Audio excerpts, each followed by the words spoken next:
Hello, this is Myoshin, and welcome to Zen Storytime.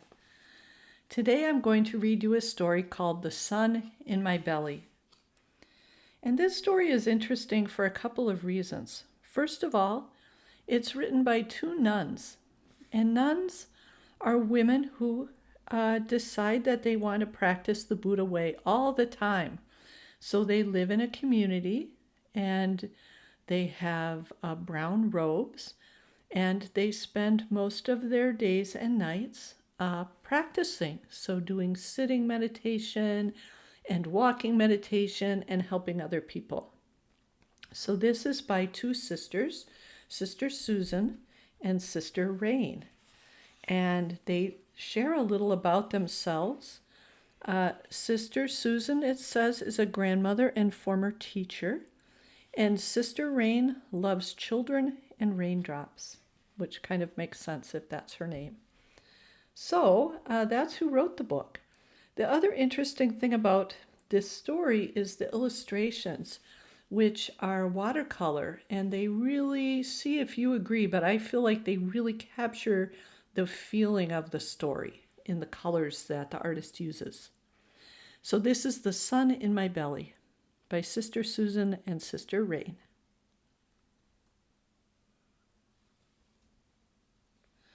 It was an early morning. The blue sky was hiding behind dark gray clouds. Jenny and her friend Molly were playing with a red ball in the meadow.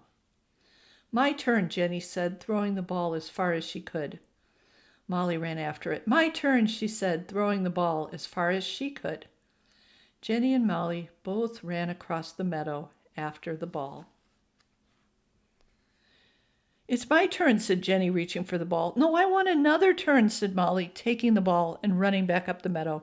"Then I don't want to play with you anymore," said Jenny. "Fine," said Molly. "I don't want to play with you either." She took the ball and ran away.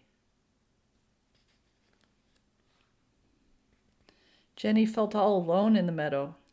She sat down against a large oak tree and cried. Big tears ran down her face and fell into her hands.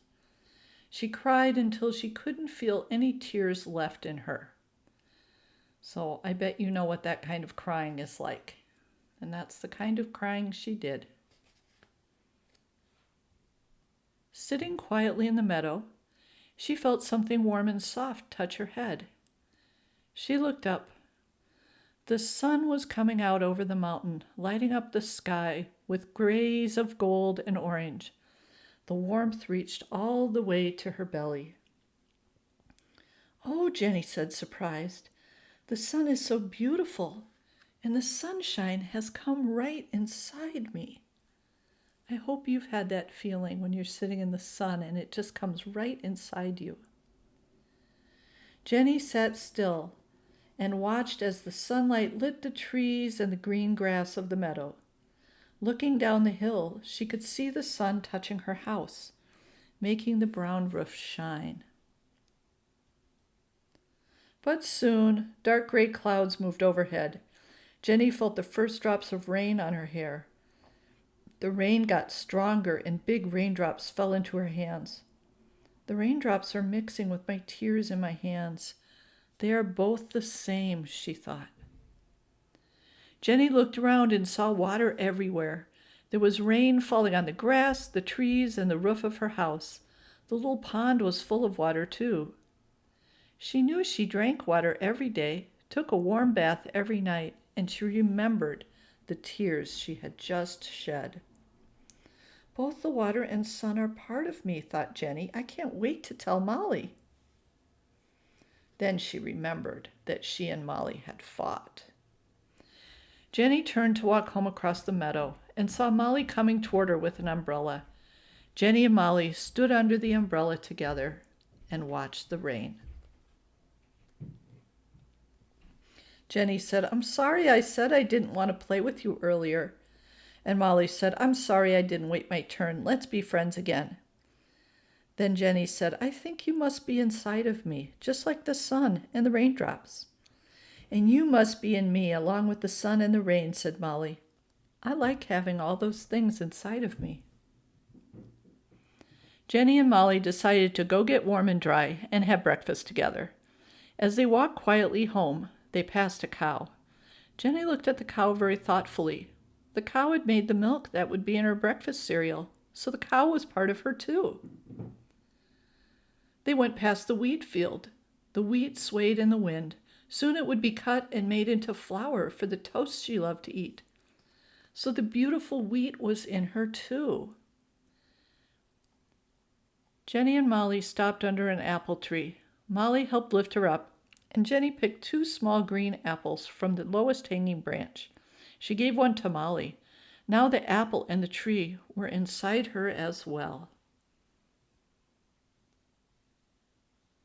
Jenny was quiet for a moment. She could feel her own calm breath, breathing in and out. She knew she had learned something special that day. Even if no one was right next to her, Jenny would never be really alone. All the different things that were on the earth, the people, the trees, even the air she breathed, were inside of her. Molly stood beside her. Then they both went in for breakfast. Jenny has watched the sun come up and the sun go down many times since that day. As the sun rises in the sky, she smiles. As the sun goes down, she says goodbye, sun. She knows the sun is still inside her, even when it is dark or raining. She knows that the night and the rain are inside her as well. Whenever Jenny is sad, she remembers the sun and the rain, the cow, the wheat, and knows she is connected to everything else in the world.